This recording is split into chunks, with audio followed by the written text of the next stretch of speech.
Lettre ouverte d'un éditeur et auteur censuré à Michel Onfray, qui ne l'est pas. Cher Michel Onfray, je prends la plume après avoir rêvé que nous étions tous les deux dans un bus et que nous parlions librement, loin des caméras qui vous sont si familières et loin de la censure qui me l'est tout autant. Le rêve permet d'abolir certains aspects de la réalité qui nous paraissent aussi évidents qu'infranchissables. Ainsi, dans mon rêve, il n'existait pas de distance sociale entre vous, le philosophe multimillionnaire, et moi, l'auteur et l'éditeur censuré, en train de crever la bouche ouverte à cause de la censure. Nous parlions justement de votre fausse censure, de votre vraie célébrité, les avantages de la première, les inconvénients de la seconde, et de ma situation personnelle, qui est aux antipodes de la vôtre. Je vous demandais notamment, c'est encore très clair dans mon esprit, si la célébrité qui est la vôtre est toujours un avantage pour vous, et si vous n'aimeriez pas, parfois, pouvoir devenir, redevenir, anonyme. Et votre réponse dans mon rêve était la suivante: vous n'imaginez pas à quel point l'anonymat est une richesse. J'ai certainement rêvé de vous, car je viens de regarder absolument tous vos passages dans les médias, depuis un mois, que vous avez fait paraître un livre sur l'AVC qui vous a frappé, puis votre lettre à Macron. Et cela représente beaucoup de temps passé à vous écouter, croyez-moi. J'ai ainsi découvert, depuis ma Polynésie lointaine, comment des gens comme vous, ou Éric Zemmour, pouvaient se dire censurés alors qu'ils passaient dans des dizaines de médias pour s'en plaindre. Moi qui suis banni des médias malgré une quarantaine d'ouvrages publiés, en 20 ans, et un seul passage à la télévision publique nationale française, mais quel passage! Je suis plus passé à la télévision en m'y invitant qu'en y étant invité, pour tout vous dire. Et je me suis dit ce matin, alors que le rêve que je viens de faire est encore frais dans mon esprit, pourquoi n'écrirais-je pas une lettre ouverte à Michel Onfray, afin de lui proposer un échange épistolaire et lu sur YouTube, par lequel je lui proposerais de se pencher sur sa vie et sur la mienne, et à travers elle, sur notre société française, son présent et surtout son avenir. Cela ne manquerait pas d'intéresser beaucoup de gens. Et ce serait un défi intéressant pour vous. Voilà en effet un défi qu'il serait plus punk, pour citer Elisabeth Lévy à votre endroit, de relever que d'écrire une satire sur un pauvre résident de la République, qui n'a plus aucun pouvoir, pauvre gestionnaire de la province France qu'il est. On ne tire pas sur une ambulance quand on est un grand philosophe. Voilà qui aurait plus d'audace que d'écumer les plateaux de télévision pour se plaindre d'être censuré. Voilà qui serait plus en conformité avec les valeurs mises en avant par votre personne lors de vos innombrables conférences, prises de parole publiques et livres.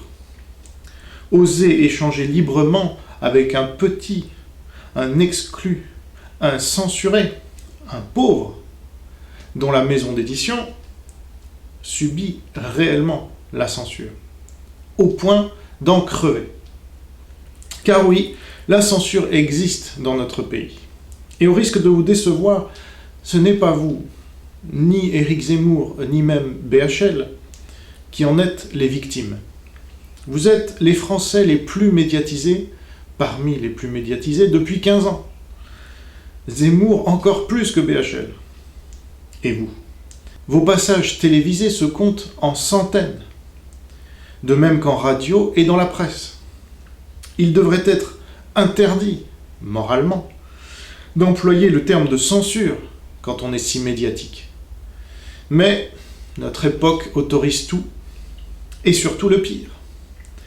Que nous reste-t-il à nous, les vrais censurés?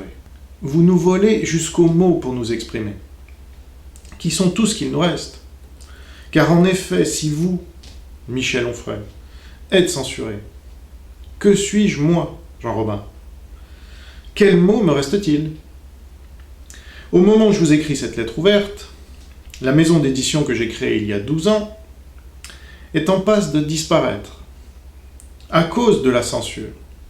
La vraie, celle qui tue, celle qui ferme les entreprises, celle qui fait disparaître les livres et leurs auteurs avec. 3 livres successifs parfaitement légaux et d'actualité que j'ai édités ont été refusés par les libraires, qui sont un des maillons essentiels de la censure actuelle. Ces mêmes libraires qui sont à vos pieds et qui commandent par cartons entiers vos livres, quels qu'ils soient et quel qu'en soit le sujet. Michel Onfray est un produit qui vend. Jean Robin est un produit qui ne vend pas. Il faut être connu pour passer dans les médias, et il faut passer dans les médias pour être connu. Cercle vicieux pour les vertueux, vertueux pour les vicieux. Vous dénoncez le vice de Macron. Je dénonce le vice d'Onfray. Ce vice qui consiste à faire croire à un mensonge, votre censure, tout en prétendant être philosophe, donc attaché à la vérité. Les médias sont une mafia, élue par personne, qui enrichit ses membres et ses idiots utiles, tout en excluant ceux qui ne rentrent pas dans ses cases, ses intérêts et son idéologie. Ce qui n'est pas votre cas, Michel Onfray. J'espère que vous en conviendrez. Car plus vous hurlez au libéralisme, à l'ultralibéralisme même, moins je vois de libéraux passer dans les médias. Jean-François Revel est mort depuis belle lurette, et on cherche encore son remplaçant. Plus vous hurlez au christianisme, moins je vois de chrétiens passer dans les médias. Jean-François Revel ne l'était pas. Mais il était antichrist, comme vous, ce qui l'a sans doute aidé pour percer dans les médias. Moi, je suis libéral et chrétien, protestant calviniste, comme il n'y en a plus en France depuis le XVIIIe ou le XIXe siècle. Et cela ne m'aide pas pour passer dans les médias, aux ordres du pouvoir, que vous dénoncez. Et je vous offre par cette lettre ouverte l'opportunité d'en débattre tranquillement, posément et rationnellement. Ce ne sera pas un débat comme à la télé, avec des gens qui vous coupent la parole, qui vous insultent, qui vous crachent dessus. Ce serait un débat entre intellectuels, car je pense que vous en êtes un, qui échangent leur point de vue, dans le temps qui leur paraît utile, et sous la forme de la lettre lue à haute voix, qui leur permet de s'exprimer en toute quiétude. Votre accord apporterait au censuré que je suis l'attention médiatique que vous portez avec vous partout où vous allez, et qui pourrait peut-être, sauver ma maison d'édition de la faillite. Qui sait? Mais ne tardez pas trop, car la liberté d'expression décensurée est comme la flamme dans la guerre du feu. Elle ne tient qu'à un fil.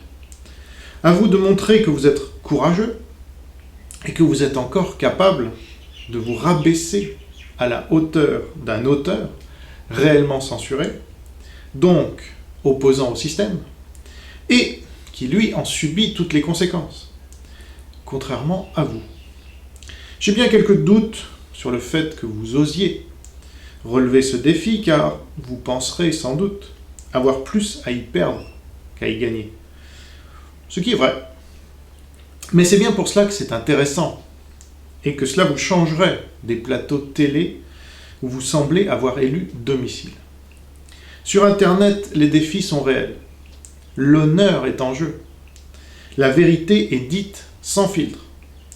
Si vous aviez le courage requis, je vous laisse me proposer des thèmes, le premier étant toutefois imposé par notre prise de contact, à savoir la censure. Ensuite, la religion, bien sûr, l'économie, pourquoi pas, L'histoire de France, à n'en pas douter, je prépare un livre sur l'histoire de France, justement. J'aurais pu proposer d'ailleurs ce débat à Éric Zemmour, mais depuis que j'ai révélé qu'il avait plagié pour son suicide français, il ne me parle plus vraiment. Pauvre Éric, et aucun média qui n'a repris mon scoop depuis 2014 que je l'ai révélé.